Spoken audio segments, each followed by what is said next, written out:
Bonjour à tous, cette petite vidéo pour vous montrer comment établir le tableau de variation d'une fonction à partir de sa représentation graphique.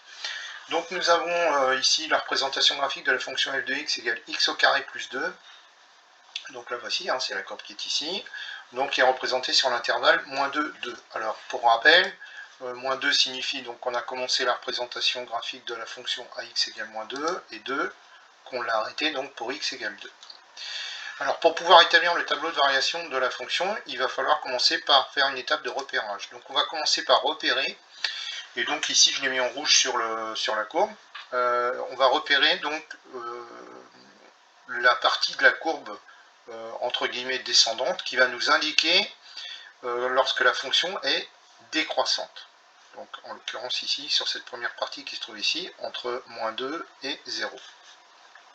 De la même façon, on va repérer aussi donc la partie de la courbe qui, entre guillemets, monte, qui va nous indiquer là où la fonction est croissante. En l'occurrence, ce sera entre 0 et 2. Ici, on voit que à partir de là, on a une valeur particulière donc de x égale 0 pour laquelle donc, il y a un changement de variation, c'est-à-dire que la courbe va passer de décroissante en partie rouge à croissante en partie verte.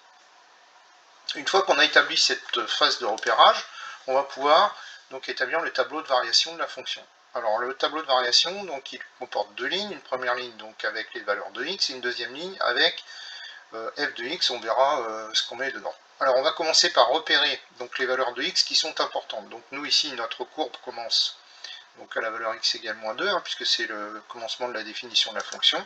Donc je vais commencer par indiquer dans mon tableau la valeur moins 2, qui correspond donc au début de notre représentation.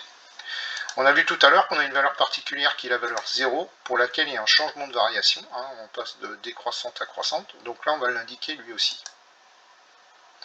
Et enfin, dernière valeur, donc la valeur 2, qui est la valeur pour laquelle donc, on a terminé notre représentation graphique, puisque c'est la fin de l'intervalle de définition de la fonction.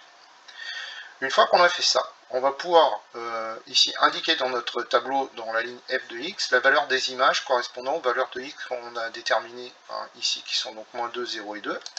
Alors pour la valeur moins 2, il suffit d'aller lire, comme on fait d'habitude, donc la valeur ici c'est 6. Pour 0, même chose, donc on va monter, et donc ici on a la valeur 2.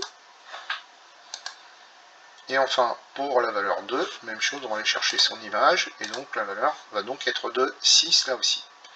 Il suffira ensuite dans la ligne f de x d'indiquer par une flèche montante ou descendante si la fonction est décroissante ou croissante. En l'occurrence ici, on avait repéré que la fonction était décroissante dans un premier temps pour x compris entre moins 2 et 0, donc on va indiquer ici par une flèche donc, que la fonction est décroissante. Puis on va indiquer que la fonction est croissante entre l'intervalle 0 et 2. Et voilà, ça y est, on a terminé. Notre tableau de variation est fini.